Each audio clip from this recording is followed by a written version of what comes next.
Hello and welcome to Lovely English Stories. Thank you for stopping by. This story is written for intermediate English learners. Ready? Let's get started. B1, B2 English Story. A new edition. Michael and Sarah had been together for 4 years. They met on a night out. Michael spotted Sarah across the bar and went over to talk to her. At first, Sarah wasn't interested in Michael at all. He was drunk and acting the goat. The following week, they saw each other again. This time, Michael wasn't as drunk, and they had a coherent conversation. Michael and his friends were good fun, and Sarah warmed to him. They saw each other several times at the pub quiz night before Michael plucked up the courage to ask her out on a date. Their first date was a bit of a disaster. They decided to meet at a country pub and have a carvery. The waiter accidentally spilt red wine all over Michael's new white shirt. Then Sarah tripped over someone's bags and hurt her arm. Then her car decided to not start up when they left. Michael tried to fix it and made matters worse. It didn't help that it was chucking it down and gale force winds. Their second date was much calmer. They met for a walk in the local park. They enjoyed a takeaway coffee and a good laugh. From then on, they started to see more of each other until they moved in together 18 months later. Moving in together wasn't easy at first. They both had different routines and ideas of how a house should be run. But now they had worked out how to make things work, and they shared chores equally. Sarah was an assistant head teacher and Michael was a publishing assistant. They both loved their jobs and their lifestyle, but they were ready to take the next step and start a family. They had discussed it in depth before deciding this is what they wanted. They knew they'd be tired and stressed and have less money, but they wanted to have a family and create new traditions and routines with their loved one. Sarah's pregnancy was not an easy one. She suffered from severe morning sickness and high blood pressure. She had never had high blood pressure in her life. She was closely monitored by doctors and often felt lethargic and nauseous. This made her job as an assistant head quite difficult. She had to move away from her teaching duties and focus more on the office part of the job. That way, she wasn't moving around as much and was less likely to throw up mid-lesson. As Sarah's belly began to swell bigger and bigger, Michael started to panic. What if he was a terrible dad? What if their child was sick? What if something happened during childbirth? He dreaded seeing Sarah in so much pain. He kept all of his concerns to himself and found he had many sleepless nights. There wasn't much he could do except be there for Sarah whenever she needed him. Sarah finished work 2 weeks before her due date. She wanted to save as much of her parental leave as she could for when the baby was born. She would take a full year's parental leave.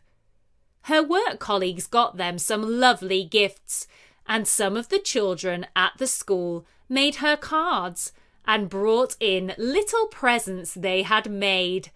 She was incredibly touched.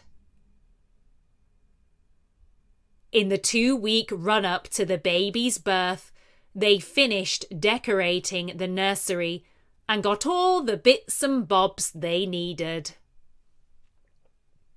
They knew they would never feel fully prepared. Their life was about to change in ways they could never imagine. Sarah's belly was huge. It was uncomfortable and heavy.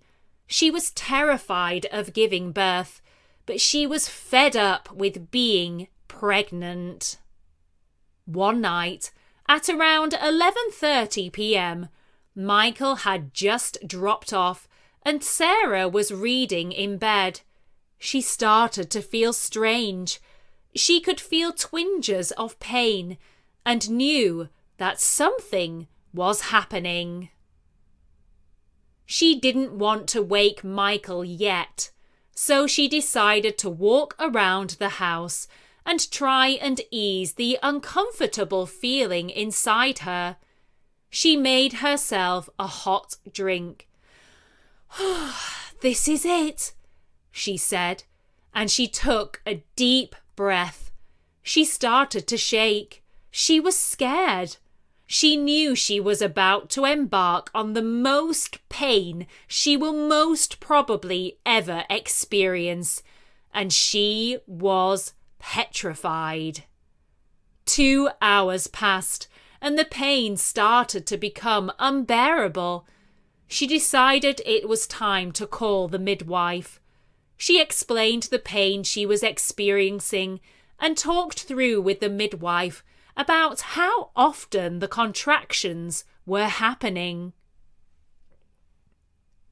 The midwife advised Sarah to get ready for the hospital and to wake Michael up.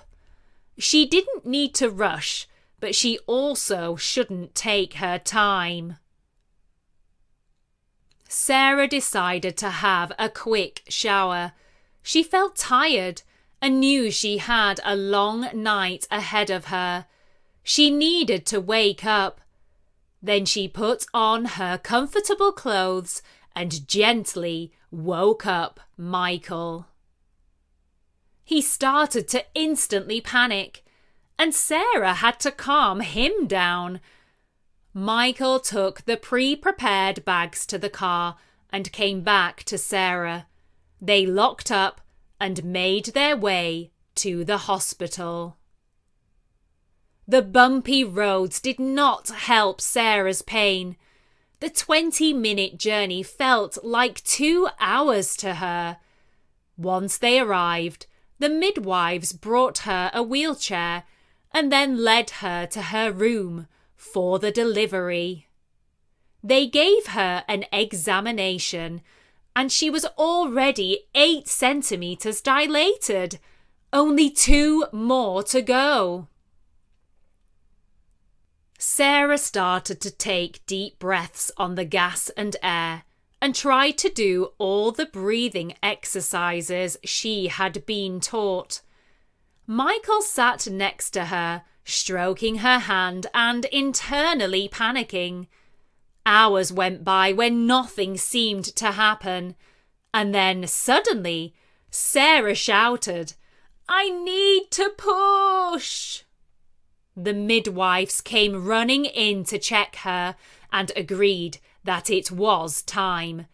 Sarah was as cool as a cucumber, while Michael, who didn't have to do anything, was running around like a headless chicken. Sarah started to lose her patience. "If you don't calm down, you're going to have to go. It's not you who's in excruciating pain, so stop it."